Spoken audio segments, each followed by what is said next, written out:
Douglas Bickford. It is 7:20 a.m. here, Klamath Falls, Oregon, which is my hometown. 11/1/21, and it's been 1 year since I got out of a toxic relationship, and I got in that relationship because I had no self-esteem. Self-esteem is how you feel about yourself inside. It's also called self-love, self-confidence, self-worth. And the thing is, I didn't have any self-esteem because I was sexually molested, physically, sexually, and emotionally abused as a child by my mother and father. So what it does to you is makes you so you don't have any self-esteem, made me so I didn't have any self-esteem. But there's billions of people on the planet that have been sexually, emotionally, physically abused as children. I mean, it's like epidemic. And it makes you so you don't have any self-esteem. But I have the cure, okay? It's called mirror therapy. It comes out of a book called The Portable Therapist by a doctor of psychology. She knows the brain, okay? She was a psychiatrist. She's a psychiatrist, and she was a therapist and a counselor many years. I'm not sure what happened to her, but she's nowhere to be found. But I am spreading her message, which is going through this book, chapter at a time. Here's how you attain self-esteem. Look yourself in the mirror, say, I love you. Say, I'm going to nurture and take care of my inner child. I love my inner child, worthy to be loved, worthy to love. Say those things to yourself in the mirror every day for the rest of your life. Don't tell anybody you're doing it. And instead of saying bad stuff in front of the mirror to yourself, like we all do, I don't do it anymore. Say good stuff. Say those 3 things to yourself in the mirror. It'll change your life, I guarantee you. And get the book in a link in the description of every video I put up. And the thing about self-esteem, I don't know if I told you this, you can't be loved, can't love without it, and you can't be content without it. That's why many of you, I believe billions of people on the planet are in toxic relationships. And because you can't be loved or loved, you can't love and you can't be loved without self-esteem. Because you can't give love and you can't receive love without self-esteem. So you attract exactly what you are. That's why the divorce rate's 75% on the planet. That's why people relationship jump. That's why I've been married 4 times. That's why I got myself in a toxic relationship. My last marriage was a 4th marriage, which I left a year ago because this woman was going to kill a 3rd cat. She had already killed 2. Because what people with no self-esteem, they'll harm you, your animals, or your children. Okay. So this chapter, I'm going through the book, Portable Therapist, 1 chapter at a time. Like, sub, and share these very important life-changing videos. I have many YouTube channels, probably like 20. And I can be your mentor when you start going through the change. 458-232-5238. Call me anytime because you'll need somebody to encourage you along the way because it's very painful. I've been through the change. I'm not the same person I was a year ago when I walked out on a toxic relationship. Because my whole life I've gotten in toxic relationships because I didn't love myself, so I got with somebody just like me. That's why I've been married 4 times. That's why you've been married more than once. You may be in a toxic relationship right now. And you know how terrible it is to not be able to love somebody that doesn't love you. Okay. I'm still going through the pain. I was with this woman 3.5 years. I fell in love with her. She married me for my money and what I could do on this ratty 5-acre farm that she lived in with her parents. Okay. No checking account at 56. No debit card at 56. No place to call her own at 56. always lived with mom and dad all the way up. Even with her husband, her ex-husband of 15 years. They lived with her mom and dad. They never were, she was never responsible for any bills. This is what you marry into. This is what you get involved with no self-esteem. I married her. I put an ad on Craigslist, okay, because I had no self-esteem. I married her after 3 weeks because I had no self-esteem. I married her after the first date when she told me I had a threesome with her husband and she's bragging about how good the woman kissed, bragging about how gorgeous this woman was that her and her husband picked up at the bar. I mean, literally bragging how the woman didn't want to have sex with her husband, only wanted to have sex with her because she's so drop dead gorgeous, right? And how gorgeous this blonde bimbo was they picked up at the bar. I still married after 3 weeks after her telling me that. I married her after knowing she didn't have a debit card and lived with mom and dad for years. And then knowing that she lived with her husband and her and him lived with mom and dad for like 15 years out of her mom and dad in a 15-year marriage.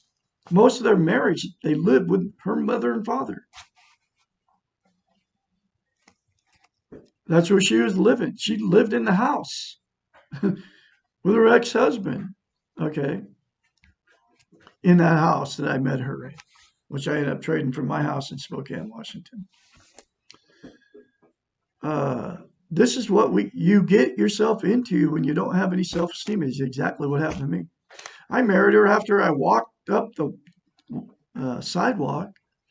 Both brothers, 53 and 63, I think, both drug addicts living on the property, smoking pot, drinking whiskey and vodka about 11 a.m. on a Saturday. Smoke billowing out this freaking ratty RVs that they both owned on mom and dad's property. Walk up to the house. It's all overgrown, 5-acre farm. Could have been a beautiful place. Nobody's taking care of it, including the 3 kids. The mom and dad aren't taking care of nothing. And the 3 kids that are sponging off of mom and dad and property, my wife included, not contributing nothing, okay? The weeds are growing up around the windows. Both porches are full of junk. Everything needs cleaned. Everything needs maintenance. The well house is all jury-rigged together. All the gates are jury-rigged together. There's all falling down buildings on the property that are all full of junk, which I later found out. Like, I took like 20 loads of garbage from the whole, like 40 loads of garbage from that place when I started cleaning it up. Walk up the porches, they're all full of junk. They all need paint and stain and junk everywhere. Nothing clean. Walk through the front door. Here's big fat mom and dad sitting on the couch watching the boob tube, drinking Pepsi, eating candy, and drinking root beer. 150 pounds overweight, both of them. Spouting all their what's on TV, you know what I mean? Old people stuff. Go in her room, takes me in her room. The house is a total shambles. 4-bedroom, 2-bath, 2,300 square foot house. Both bathrooms filthy dirty. The hoarder house, the kitchen's full of everything. I mean, junk, right? Stuff that need to be tossed. Old magazines, books. The whole house is the same way. All the rooms are all filled up with junk. Go in her room. The room's all full of junk. Carpet's filthy. The bathrooms are dirty. She never cleaned anything in that place. Holes in the carpet, holes in the walls. The place needed paint. They just throw tile down on the floor. It's all crooked and everything. Excuse me. Junk everywhere. I just like, The whole farm was like that. Can't even call it a farm. Everything's jury rigged together. The gates, the fences, right? Nothing's done right. No garage. Cars are sitting out in the weather. You know, uh, kilns laying around on both porches. I mean, these kilns. Go up in the barn. It's just full of junk too. I mean, that's like everything's full of junk. A two-story barn, both top and bottom, just full of junk. Oh man, I mean, it's crazy. But this is what you get yourself into. I married her after 3 weeks, knowing all this stuff, and I was a very clean person.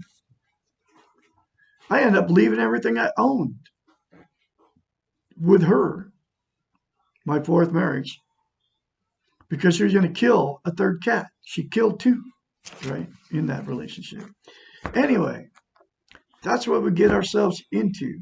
And that's why I'm teaching self-esteem on YouTube. Because, like I said, nobody's doing it. And nobody's telling you how simple it is. And nobody's telling you how to get it. And everybody wants something from you off of YouTube, Facebook, all that. They want your dinero, but not Douglas Bickford. Anyway, here's the next chapter. Why can't life be fair? The reality that life is not fair seems to be one of the most difficult and painful concepts for clients to accept. She says clients. So she was a therapist many years. I wish I would have had her as my therapist. I wouldn't have been married 4 times. I guarantee you that. I would have never gotten that toxic relationship with her on my 4th marriage. But it wasn't meant to be that way. But I'm the one teaching her message, okay? Perhaps the reason for this is that our Western linear model implies, which is this, she always says teaching, that it is a fair world, and if you work hard enough and long enough, you will achieve your goals. Perhaps the ideals behind the creation of the United States and the values of equality and fairness for all have led us to assume that this is the way the world should work. Whatever the reasons, the fact remains that we want the world to be fair. We want to be able to depend on something concrete, and we want some guarantees for our safety, security, and well-being. The fact that these guarantees do not exist do not stop us from wanting them. Many of our defense mechanisms, our illusions, and our denials have to do with not accepting the fact that life is unfair. Life is not fair because fairness is a value judgment. This means that what is fair is subjective. It changes according to who is rating what and when and why. What is fair to me today may no longer be fair tomorrow, or in different circumstances, or around different people. An example, the promotion that I worked hard for, but was given to you, is not fair to me, but very fair according to your perspective, because you got the promotion. And even if you agree with me that it was not fair, next month you will justify the fairness of it by believing you are doing a good job. The importance of the concept that life is not fair is not in the explanation of it, but in acceptance. The question, why not, is a crazy-making one. There will always be reasons why life should be fair to you. And you may spend hours defending, denying, fighting, or being depressed because something unfair has happened again. The big issues of unfairness, the life and death issues, will never be explained in a way that makes sense.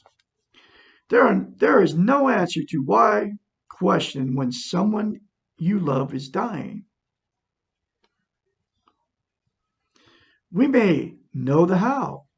cancer, heart disease, or another disease, accident, but we'll never know the why. And pondering the why causes dysfunctional behavior. This is a very different process from accepting and grieving. Grief gradually ends. It is a natural process. Wondering why may never end. It is unproductive. At some point, we must let go of the why, accept the reality, and get on with living. Trying to make the world fair is both destructive and self-defeating. Many good-natured people run around trying to fix the unfairness of it all. Some of these we call codependents. Some are living martyrs, and very few are truly saints. Codependents and living martyrs tend to be filled with anger, resentment, envy, insecurity. The non-acceptance of this concept creates bitterness, unhappiness, and unnecessary pain that prevents the possibility of growth. This is truly not fair. The paradox here is that the acceptance of the reality that life is unfair often leads to behaviors which are more objective, more loving and caring, more realistic than the behaviors of non-accepting. These accepting ones are often perceived as more fair than those who are trying to force the world to be fair. It's another powerful chapter from Doctor of Psychology, Susanna McMahon. Get the book, folks. Like you said, I can be your mentor. 458-232-5238. Maybe I didn't tell you that. Anyway, that's my phone number. I can be a mentor. I've been through the change process. I've accepted that life is unfair. And it is. You have to accept that. Just like this book says. And you can't question why we die. You just have to accept it. That's part of life. It's not your job to question it. Like it says, it's a crazy making one to try to figure out why we die and why stuff happens to us. So there you have it. Get a hold of me, like and sub, and share these very important life-changing videos. If you see me out there, I got like 20 YouTube channels. Spread my videos, folks. I'm going to keep doing what I do, teaching self-esteem, because, like I said, number one, nobody's doing it. Number two, nobody's teaching how simple it is. And number three is nobody's telling you how to get it. And there's not anybody out there that doesn't want something from you on the social media. Except for Douglas Bickford here in Klamath Falls, Oregon. Y'all have a great day.